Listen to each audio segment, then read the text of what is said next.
이제 우리가 항상 성경을 볼 때 족보는 그냥 넘어가니까 한 번 정도는 무엇인지만 좀 알고 지나가면 좋겠습니다. 이제 24절부터 이제 사실을 볼 건데 24절부터 27절까지 24에서 27절까지는 사실 창세기 11장 10절에서 26절까지의 요약을 하고 있습니다. 창세기 11장 10절에서 26절까지를 요약하고 있는데 셈 24절 셈 아르박삭 셀라. 지금 여기서 이제 24절부터 이제 27절까지는 셈에서부터 아브라함까지의 족보를 요약한 것입니다. 셈에서 아브라함까지 족보를. 셈에서 24절 하나, 둘, 셋, 넷, 다섯, 여섯, 일곱, 여덟, 아홉, 열 한번 세보죠. 셈부터 아브라함까지 10개, 10개 족보죠.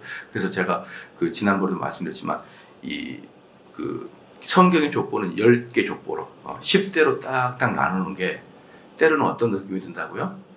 그 10대를 맞추기 위해서 그냥 이렇게 집어넣는 정도까지로 생각할 정도로 그 10대를 맞춥니다. 10대를 계속 10대를 맞춥니다. 그래서 이제 이 10대를 맞추니까 이 10대를 맞추면서 속에 있는 사실은 이제 뭡니까?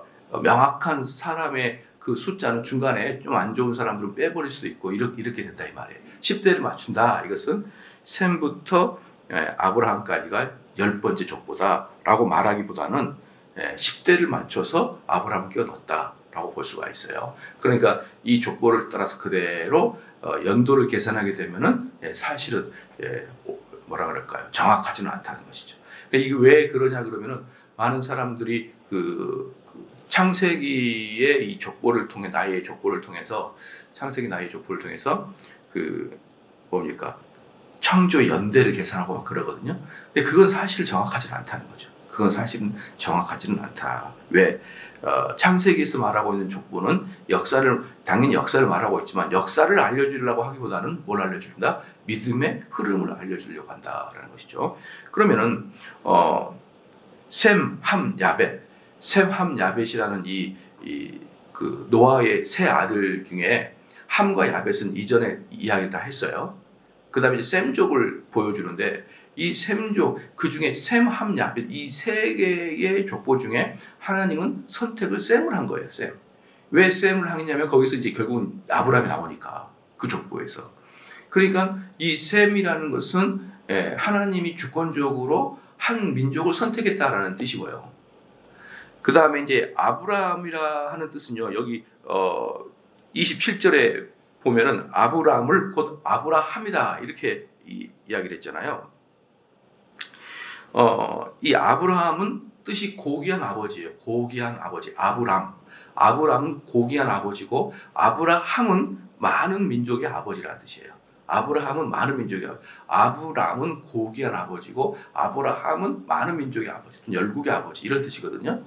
그러니까 셈이라는 의미는 뭐냐면은 셈, 함, 야벳 중에 셈이라는 족보를 택했다 이런 뜻이고 그 다음에 아브라함은 뭐냐 그러면 만인 중에서 아브라함을 택했다 이런 뜻이거든요. 그러니까 이 둘 다 셈이나 아브라함은 둘 다 무슨 뜻이냐면 하나님이 선택했다라는 뜻이 담겨있는 거예요. 그러니까 이 족보를 통해서 이 사람은 누구고 이걸 여러분은 성경에서 발견하기보다는 그 족보 안에 있는 그 의도를 알아야 되는 거예요. 의도를.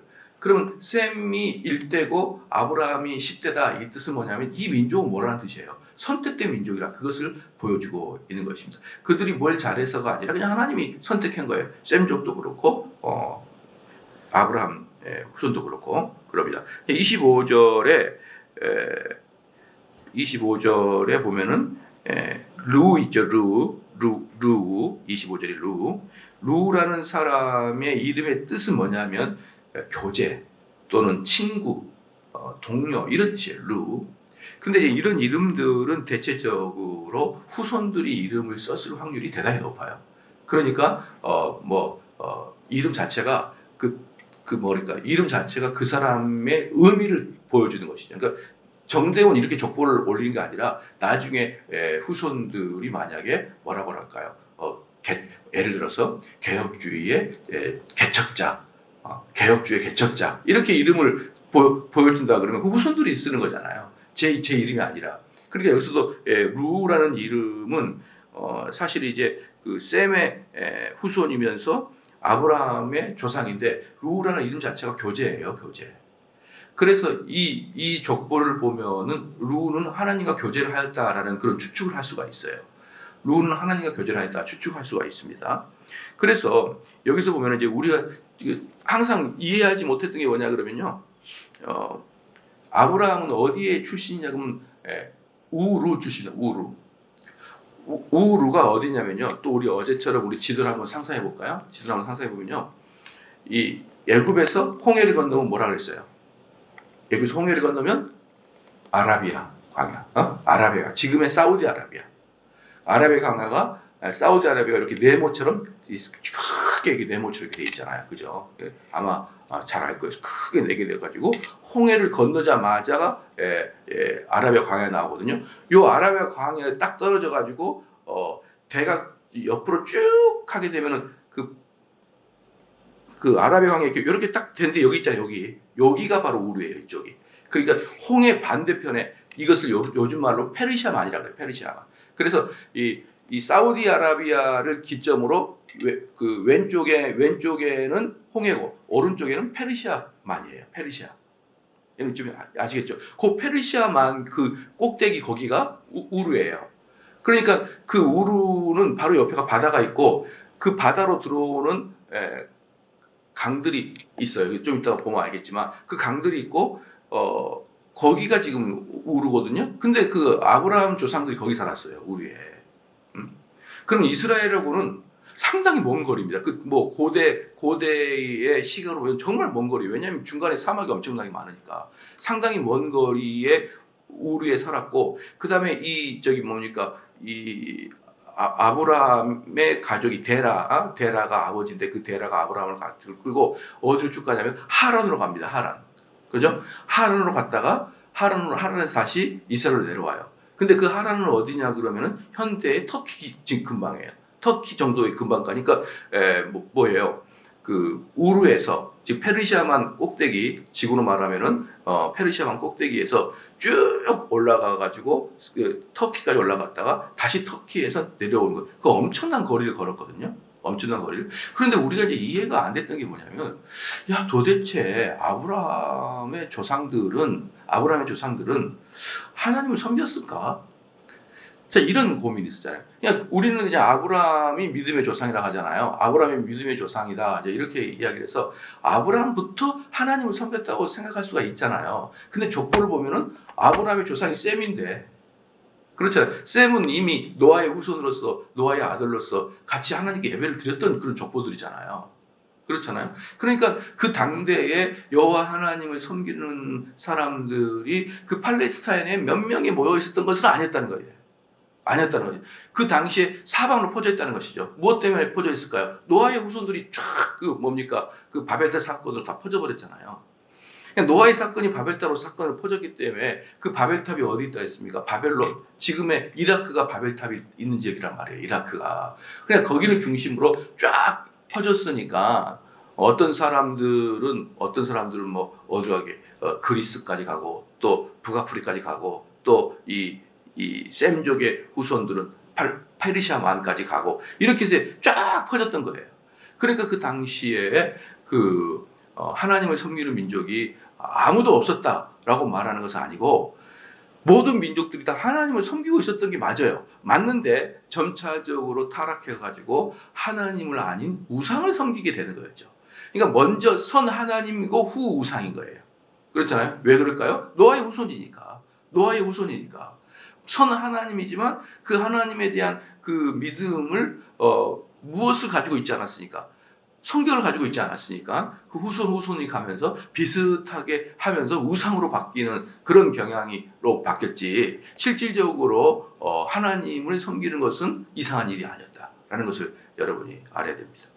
그게 이제 바로 24절, 25절을 보면서 우리가 깨달아야 되는 바인 거예요. 그러니까 루가 누구고 뭐 벨렉이 누구고 이런 것보다는 더 중요한 게 뭐냐면 그 역사의 흐름에서 이들은 하나님을 섬기고 있었던 족속이었다라는 것을 이게 보여주고 있다는 것을 여러분이 이제 알아야 되는 것이죠. 그러니까 이제 25절 루라는 것은 하나님과 교제하다 또는 하나님에게 경외를 가지고 있다. 이런 개념의 이름의 뜻이 르우. 그 다음에 수룩, 나홀. 이 나홀은 데라의 아버지예요. 데라의 아버지고 아브라함의 할아버지죠. 아브라함의 할아버지다. 그러니까 나홀이 29세에 데라를 낳습니다. 나홀이 29세에 데라를 낳고 그리고 119년을 더 산 다음에 죽습니다. 예, 그 다음에 이제 그 나홀의 아들 데라입니다. 데라에는 세 아들이 있는데 아브라함, 나홀, 하란이에요. 또 나홀이 나와요. 이 나홀이 저 나홀이 누구냐? 동명이인입니다. 그러니까 아브라함의 할아버지도 나홀이고 아브라함의 형제도 나홀이다라고 할 수 있어요. 어쨌든 데라의 자식이 3명 있는데 그 셋은 아브라함, 나홀, 하란이다. 자, 이들은 어디 살았다고요? 페르시아 위에 있는 우루 지역에 살았다. 우루 지역. 페르시아만 바로 위에 있는 우루 지역에 살았다. 그리고 그 다음에 그 페르시아로 흘러나오는 강이 있잖아요. 그 강을 쭉 거슬러 올라가게 되면은 어마어마한 그 강이 있는데 그게 바로 유브라테스 강이에요. 유브라테스 강. 그러니까 우루는 유브라테스 강 바로 옆에 있는 큰 도시였고 그 유브라테스 강이 그 아랍을 쫙 관통해 가지고 내려오는 어마어마한 강, 그런 문명의 발상지. 그 유브라테스 강을 중심으로 뭡니까? 페르시아 제국과 그 바벨론 제국이 형성되는 그 문명의 강이 유브라테스 강이고, 그렇습니다. 자, 그 다음에 자 이제 27절 갔습니다. 그래서 27절에 보니까 아브라함이라고 이제 하는데, 이 아브라함은 얼마나 이스라엘 사람들이 존중합니까? 얼마나 이스라엘 사람이 존경합니까? 그래서 구약에만 아브라함 또는 아브라함의 이름이 40회가 나와요. 구약에만. 신약에는 아브라함 이름이 70회나 나와요. 그러니까 이 신구약 사람 모두가 아브라함을 얼마나 믿음의 조상으로서 존중하냐라는 것을 알 수 있습니다. 방금도 말했던 우르라는 지역은 유브라데 강변, 지금으로 말하면 페르시아만 바로 위에 있었다라는 것을 알 수 있고, 그 다음에 여기까지 좀 이해가 되셨죠? 여기서 여러분이 볼 수 있는 건 아브라함이라는 사람이 전혀 하나님을 모르는 그런 완벽한 지역에 속해 있다라는 것은 아니라는 것이죠. 얼마든지 하나님을 알 수 있는 여력이 있었다라는 것을 여러분이 알고요. 그 다음에 이제 28절에 아브라함의 아들은 이삭과 이스마엘을 낳았다 그랬거든요. 이삭과 이스마엘 낳았습니다. 이삭은 아브라함 100세대 낳았죠. 그 다음에 이삭의 이름의 뜻이 뭡니까? 이삭의 이름 뜻은 우자예요. 우자. 그러니까 웃음 이런 뜻도 아니고 우자예요. 명자도 아니고 순자도 아니고 우자. 그러니까 참 이름이 재밌잖아요. 그죠? 우자인데 왜 우자냐 그러면은 하나님께서 천사를 보내가지고 아들을 낳을 거니까 킥킥 웃었잖아요. 킥킥 웃어가지고 우자 이렇게 이름이 촌스럽게 돼버렸어요. 그래서 이제 우자도 됐지만 그걸 좀 고상하게 이야기하면 아이고 웃겨라 그것도 되지만 좀 고상하게 이야기하면 뭐예요? 기쁨이에요. 기쁨. 옛날에 제 조카가 아주 그 집에 기쁨을 줘서 어릴 때 기쁨이라고, 얘기 이름이 기쁨이라고 줬어요. 성이 오씨야, 오씨. 걔고 이 기쁨이야. 얼마나 이쁜지 몰라요. 근데 걔가 커가지고 대학생이 됐는데 몸무게가 80kg 나간 여대생이 된 거예요. 아휴, 너무 큰데 기쁨아 그러니까 좀 민망하더라고요. 그래서 저는 이런 좀 너무 형용사적인 아이들의 이름은 좀 삼가해 줬으면 좋겠다 싶어요. 얘기 때 너무 예뻤죠. 기쁨이. 아이고 기쁨이 너무 예쁜데 애가 커가지고 대학생이 됐는데 몸무게가 80kg 나가가지고 이쁨. 근데 또 대학교 졸업하면 날씬해가지고 또 얼마 전에 시집 갔다고 연락이 왔는데, 야, 참 기쁨이 출세했다 이렇게 했어요. 이 이삭의 이름이 기쁨이에요. 기쁨이 또는 우자. 근데 우리에게 소망과 기쁨을 주는 것은 그리스도죠. 그래서 예수 그리스도의 상징이죠. 기쁨, 우리에게 기쁨을 주고 우리에게 웃음을 주는 그분 예수 그리스도. 그 이름 자체에서 예수님의 행적을 발견할 수가 있습니다. 우자이고 기쁨이고, 그 다음에 이스마엘은 누구냐 그러면 여러분이 잘 알다시피 아브라함의 종 하갈의 소생입니다. 소생. 그리고 이스마엘의 이름이 오히려 이삭의 이름보다 더 경건해요. 하나님은 들으셨다. 하나님은 들으셨다라는 게 이스마엘의 이름입니다. 이스마엘은 이삭보다 13살 위고 사실은 장자였지만 장자권은 다 이삭에게로 넘어갔죠. 13살 위인데 이 이스마엘이 이삭을 13살 위니까 얼마나 괴롭습니까? 친형제들도 괴롭히는데 배다른 형제인데 얼마나 괴롭혔겠냐 이 말이에요. 그래가지고 사실은 이제 이스마엘은 쫓겨나고 그 자리를 이제 이삭이 차지하게 되죠. 그 다음에 29절에 이스마엘의 세계는 이러하니 그 마다들은 느바요시요 다음은 게달과 아프엘과 밉삼이라. 그래서 두 명만 봅시다. 느바요과 게달입니다. 느바요스는 목축업에 종사한 아주 부유한 그런 그 가문이었고요. 아라비아 동부 사막에 있죠. 아라비아 동부 사막이다. 어디입니까? 우르랑 비슷한 지역이에요. 그 사우디 아라비아의 동북부 지역. 그러니까 다 고근방에서 다 살아요. 다 그 근방에서 살았고.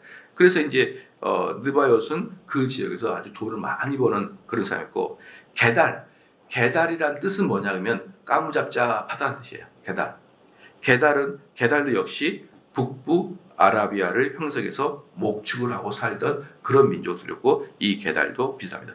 이 느바요과 게달이 이스마엘 자손 중에서는 가장 뛰어난 그런 가문이었습니다.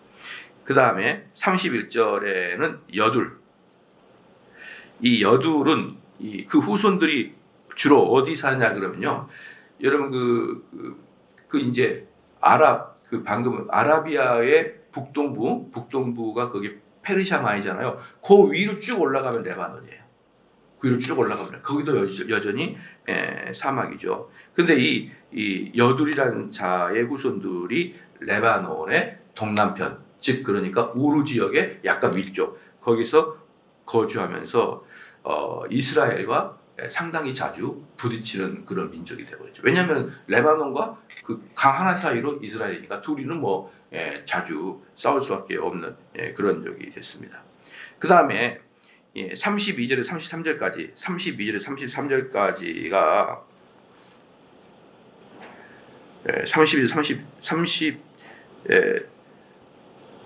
32절에서 33절까지가 뭐냐면 창세기 25장 1절에서 4절까지의 발췌한 겁니다. 근데 아브라함의 이스마엘의 후손들이 뭐냐면 아브라함의 첩이 낳은 거죠. 아브라함의 첩 구두라의 낳은 아들은, 이 구두라는 여인은 뭐냐면요, 원래는 아브라함의 종이었어요. 아브라함의 종이었는데 히브리서 11장 가볼까요? 히브리서 11장.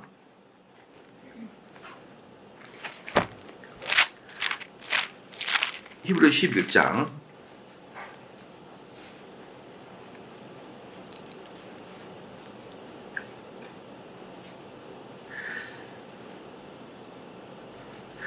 11장 11절 12절 볼게요. 11장 11절 12절 보면은 믿음은 사라 자신도 나이 늙어 단산하였으나 잉태하는 힘을 얻었으니 이는 약속하신 이들을 믿으신 줄 알미라. 이러므로 죽은 자와 방불한 한 사람으로 말미암아 하늘의 허다한 별과 또한 해변의 무수한 모래와 같이 많이 생겨가이다 라고 했거든요.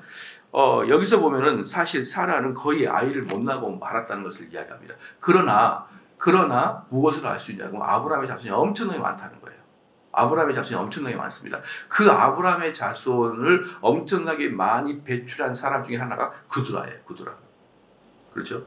이 구두라, 그러니까 우리가 구약에 봤을 때는 구두라의 활약이 잘 나타나지 않지만, 이 구두라라는 여인이 사실은 아브라함의 또 다른 첩이다라고 우리는 알 수가 있어요. 또 다른 첩이다. 예를 들어서 사라가 죽은 다음에 아브라함은 구두라를 자기 아내로 이렇게 맞이했다라고 그렇게 연구가 됩니다. 그러니까 이 구두라라는 여자는 사실 아브라함의 후손들을 많이 배출하는 그런 사람이 됐다.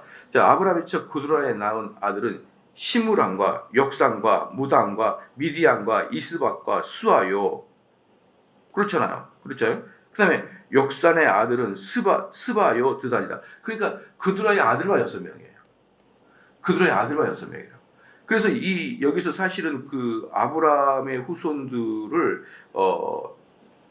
훨씬 많이 그 지역에다가 각 민족의 조상이 되게 한 것이 바로 그두라라 할 수가 있습니다. 그래서 이제 여러분께서 이 아브라함의 후손 그두라의 후손들이 그 근동에 엄청나게 많이 이제 전파될 수밖에 없었다라고 이제 알 수 있고, 그 다음에 그 그두라 옆에 하나 써봅시다. 그 다음에 그들이 그러면은 아람 민족의 형성을 절대적으로 했다. 그러니까 우리는 야곱과 이스마엘에서 이스마엘이 아랍을 전체적으로 형성했다고 생각하잖아요. 그것보다는 여기 그두라의 후손들이 아람 민족을 거의 다 셋업을 시켰다라고 보면 됩니다. 우리는 흔히 이스마엘이 중동 국가의 조상을 생각하지만 이스마엘보다는 누구? 그두라의 후손들이 더 많다. 그 중에 이제 누가 제일 유명하냐면 미디안이 제일 유명합니다. 미디안 33절에 미디안의 아들들은 아베와 에벨과 하녹과 아비다와 엘단이니 그두라의 아들들은 이러하니라. 그러니까 미디안의 아들들은 또 이렇게 많이 나버렸어요. 그러니까 한 민족을 아브라함이 그두라를 통해서 6을 낳고 또 그 6이 또 막 이렇게 아이들을 많이 낳으로 상당한 했습니다. 그래서 이제 이 그두라의 6 아들들이 전부 다 뭡니까? 한 지역의 족장이 되는 거예요. 이스라엘의 12족장처럼 이 그두라의 아들들이 한 지역의 족장이 되는데 그중 족장 중에 가장 센 애가 바로 미디안 족속이다라고 할 수 있습니다. 이 미디안 족속은 어디냐 그러면 모세가 도망하여 피한 게 미디안 광야예요. 그러니까 모세의 장인은 이드로죠. 이드로가 이 미디안의 제사장이었어요. 그렇잖아요. 미디안 제사장 이드로죠. 그러니까 이 사실은 미디안과 이스라엘은 그 아브라함의 씨로서는 사촌이죠. 그렇잖아요. 그런데 한두 번 정도 미디안이 이스라엘 사람들, 특별히 그 모세를 환영했고, 대부분은 미디안 사람들이 이스라엘 사람들을 적대적인 관계로 생각을 했었죠. 그런데 미디안이라는 게 상당히 강력한 족속이었는데 사사시대 이후로 완전히 멸절당해서 미디안 족속은 사라지고 없어져 버립니다. 그 다음에 34절로 내려가겠습니다. 아브라함이 이삭을 낳으니 이삭의 아들은 예서와 이스라엘이라 있거든요. 이제 아브라함이 또 누구를 낳았냐면 이제 에서를. 그러니까 여러분들 그 아브라함의 이삭과 예서만 낳았다고 우리 그렇게 생각하잖아요. 그러니까 우리는 그건 아니다. 아브라함은 이삭과 예서만 낳은 게 아니라 그들을 통해서 더 많이 낳았기 때문에 사실은 그 근동에 훨씬 더 많이 퍼져 있었다. 이렇게 알 수가 있고요. 그 다음에 이제 에서는 뭐냐 그러면 리브가가 낳은 장자로서 야곱의 쌍둥이 형이죠. 이삭의 아들들이죠. 이삭의 아들들.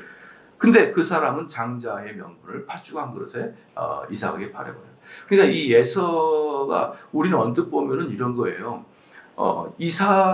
야곱이 예서를 속여가지고 팥죽 한 그릇으로 장자를 샀다 이렇게 생각하잖아요. 그래서 야곱은 나쁜 놈이고 예서는 그래도 속았으니까 덜 나쁜 놈 그러잖아요. 이것은 뭘 의미하냐면 형 예서는 이런 장자권 같은 거에 별로 관심이 없었다는 거예요.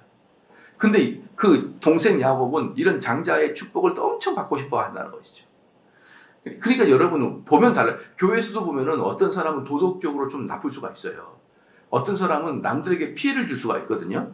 근데 그 사람은 막 하나님께 은혜를 받고자 하는 사람이 있어요. 그래도 은혜를 받고자 하는 사람이. 근데 어떤 사람은 도덕도 깨끗한데 신앙생활에 별로 관심이 없는 사람이 있어요. 교회 안에서도 뭐 그 정도 양보할 수 있어요. 근데 어떤 사람은 양보를 못해. 그 은혜의 자리에 양보를 못해.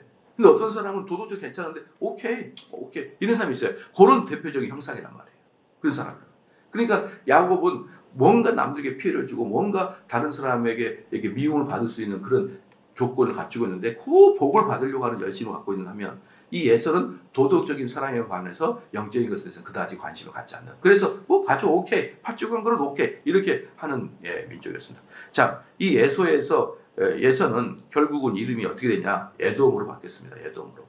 이 에돔으로 바뀐 게 뭐냐면 그가 이 가나안을 떠나서 세일산 근처에 가서 아이를 낳고 살았는데 에돔이라고 했어요. 왜냐하면 피부가 불구잡자하다고 해서 에돔이라고 이렇게 했습니다. 그 다음에 이스라엘입니다. 이스라엘. 에서와 이스라엘인데 왜 여기서 야곱이라고 하지 않고 이스라엘이라고 썼느냐.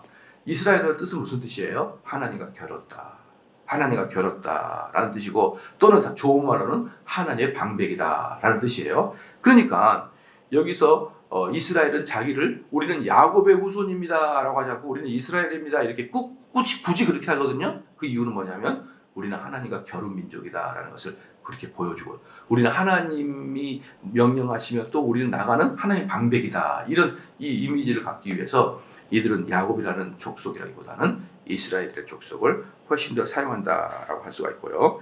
그 다음에 35절에 에서의 아들들은 엘리바스와 우르엘과 여우스와 알란과 고라요. 뭐 여기서 지나가겠습니다. 이 에서도 그 에돔 족속도 그냥 있는 게 아니라 이렇게 쭉 또 민족들이 퍼져 있었다라는 것을 그러니까 여기서 여러분이 알고 있는 에선이 뭐 누구니 이렇게 한 명 한 명은 뭐로 보면 되냐면 족장으로 보면 돼. 족장. 그 지역의 족장들로 보면 된단 말이죠. 이 개인이라고 보면 안 되고. 그러니까 이 민족들이 벌써 상당히 퍼져 있고, 나중에 알고 보니까 전부 다 사촌지간이에요. 다 사촌지간입니다. 어디서부터 올라가면 아브라함이 아니라 셈부터 올라가게 되면, 셈부터 올라가게 되면 정말 어디까지예요? 밑에 사우디아라비아 전부 다 사촌지간이에요. 그런 지역의 사람들이 지금도 저렇게 원수처럼 살고 있고, 그리고 이스라엘을 제외한 중동 사람들은 다 사촌지간이라고 여러분 보면 되는 겁니다. 이렇게 저렇게 얽혀 있는. 근데 여러분들 철천지 원수가 누구냐면 우리나라랑 일본이 원수인 것처럼 철천지 원수가 누구냐면 이란과 이라크는 철천지 원수예요. 이란과 이라크는 같은 이슬람 애들이고 같은 그런 셈족 계통인데 둘이 딱 붙어가지고 철천지 원수입니다. 철천지 원수. 그 다음에 누가 나오냐? 36절에 엘리바스의 아들은 대만과 오말과 스비가와 가단과 그나스와 딥나와 아멜렉이요. 여기서 나왔는데 대만만 좀 봅시다. 대만은 누구냐면 예서의 손자고 엘리바스의 아들 중 하나고, 그 후손들은 에돔의 북동 지역에 정착했고, 누가 있냐? 대만 사람 욥의 친구 엘리바스. 욥의 친구 엘리바스의 고향이 바로 대만입니다. 대만. 그거 알려고 대만에 갔어요. 그러니까 그 멀리서 왔어요. 멀리서 대만에서 왔지만 그 엘리바스도 어때요? 희한하게 하나님 말씀을 전하는 거예요. 욥에게. 응? 욥, 네가 하나님께 이러지 않느냐. 근데 그 지역이 어디냐면은 이스라엘이 아니라 저 멀리 있는 대만이에요. 대만. 거기에서 왔는데도 엘리바스도 하나님의 말씀을 그 욥에게 계속 하는 걸 보면, 응? 신기하죠? 어떻게 그 당시 여호와 하나님을 알았을까? 그러나 알고 보면은 전부 다 사촌지간이었다라는 것을 알 수가 있습니다. 그 다음에 딥나와 아멜렉입니다. 딥나와 아멜렉. 딥나는 엘리바스의 첩으로서 아멜렉을 낳았다라고 했고, 따라서 딥나는 엘리바스의 아들이 될 수가 없어요. 그렇죠? 그러니까 여기서 딥나와 아멜렉은, 딥나는 아멜렉의 엄마. 근데 여기서 뭐라고 합니까? 형제처럼 써버렸어요. 딥나와 아멜렉. 30절에 엘리바스의 아들 대만과 오말과 스비가와 가단과 그나스와 딥나와 아멜렉 이렇게 써버렸거든요. 그런데 사실은 딥나와 아멜렉은 엄마와 아들 관계다라는 것을 여러분이 알 수가 있고, 이렇게 써버린 이유가 뭘까요? 이렇게 쓰는 이유가 뭐냐면 그 당시의 사람들이 딥나와 아멜렉은 모자 관계라는 걸 다 안다는 전제 조건으로 쓰는 거예요. 그래서 이 족보들은 항상 역사상 옳다라고 볼 수가 없는 거죠. 역사상 옳은 게 아니라 그 의미를 가지고, 항상 성경 족보는 의미를 발견시키기 위해서 쓴 거지 어떤 역사를 기록하기 위해 쓴 것은 아니라는 것을 여러분이 좀 아셔야 되는 거거든요. 그 다음에 이제 마지막으로 이제 37절, 38절, 40절, 39절까지 볼 건데, 루엘의 아들은 나헷과 세라와 삼마요, 미사요. 그렇죠? 지나가겠습니다. 지나가고, 이제 이들도 전부 다 누굽니까? 에돔 족속들의 한 족장들이에요. 다 족장들이고, 그 다음에 39절, 로단의 아들은 호리와 호마미요, 로다는 누인 딥나이다. 이렇게 나왔습니다.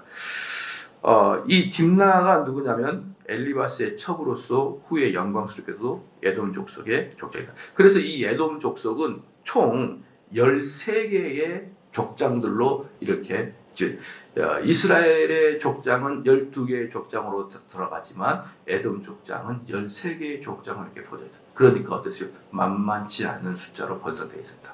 그러니까 우리는 그 단지 중동이 그 이삭의 형 에서가 버림을 받아가지고 중동의 조상이 됐다라고 간단히 생각하죠. 물론 그 에서가 누굽니까? 에돔이죠. 그러니까 에돔의 족장들이 13이 나와요. 에돔의 후손들이 13의 족장이 나온단 말입니다. 그러니까 우리는 보통 그 에돔의 족장들을 중동 국가의 조상으로 봐요. 근데 거기서 앞에 뭐가 있다? 아브람 시대 때부터 아브람이 구두라를 낳으면서부터 사실은 구두라를 통해서 6의 족장이 나온 것부터 시작해가지고 그때부터 훨씬 더 많이 그러니까 어떤 사람은 할아버지의 사촌들, 또 아버지의 사촌들, 증조 할아버지 사촌들 이렇게 해가지고 그냥 이 사막 지역이 전체가 이렇게 퍼져버리고 말합니다. 할아버지의 사촌, 증조 할아버지 사촌, 할아버지 사촌, 아버지 사촌. 그렇게 하면서 이스라엘 나라가 그 많은 지파들 중에 한 지파로 살아남은 거예요, 여러분. 그 많은 지파 중에. 그러니까 그 많은 지파들은 전부 다 사실은 직간접적으로 여호와 하나님을 알고 있었고, 더 나아가서 아까 엘리바스처럼 하나님의 말씀을 아주 정확하게 욥에게 말해줄 수 있는 그런 하나님의 말씀을 정확하게 알려주는 그런 나라도 있었고, 그렇잖아요. 그러니까 우르와 같은 곳에서도 아브라함의 조상들은 여호와 하나님을 섬기고 여호와 하나님과 동행했다라고 말할 수 있는 사람들도 족보에 있고, 이런 걸 본다 그러면은 이스라엘만 여호와 하나님을 섬기진 않았다는 것을 알 수가 있죠. 이러면 좀 이해가 되잖아요, 그죠? 근데 나중에는 어떻습니까? 나중에 시간이 되면 모든 각 지역마다 자기들의 신을 만들어 놓고 그 신을 다 만든 다음에 이스라엘이라는 나라도 그 이스라엘의 여호와 하나님이라는 분을 이스라엘의 지역의 하나님. 그래서 그때 중동에서는요 이스라엘 하나님을 뭐라고 표현했냐면 산 위의 하나님 이렇게 표현해요. 산 위의 하나님. 산의 하나님, 산 위의 하나님. 왜? 이스라엘 전부 다 산이니까. 근데 이스라엘을 벗어나서 중동 국가 가봐요. 전부 다 사막 광야죠, 평야죠. 근데 이스라엘만 산이 그렇게 많아요. 그래서 여호와 하나님을 산의 하나님 이렇게 표현했단 말이죠. 그래서 이 사람들이 전쟁할 때 절대 산으로 안 올라왔어요. 중동 국가가 이스라엘과 전쟁할 때 산으로 안 올라와. 두 가지 이유예요. 첫 번째, 걔네들은 육지전에 강하니까 마차를 이용하기 때문에 산으로 못 올라가요. 두 번째는 뭐냐면 산의 신인 여호와가 지키고 있으니까 저들 자꾸 평지로 끌어내리는 거예요. 그러니까 그 전에는 그렇게까지 자기들의 여호와 하나님이었는데 나중에 사무엘상, 열왕기상 쭉 지나왔잖아요. 지나오면서 보니까 어때요? 그 이스라엘의 하나님, 니네 하나님 이렇게 합니다. 근데 나중에 여러분 열왕기서 보면서 가끔 가다 보면은요 왕들 중에서도 하나님을 강하게 높이는 사람들이 있거든요. 이방 왕인데 그 하나님을 상당히 높이는 경향도 있어요. 왜 그럴까요? 다 직간접적으로 여호와 하나님을 조상 때부터 이미 알고 있었기 때문에 그렇다는 것을 기도하시겠습니다.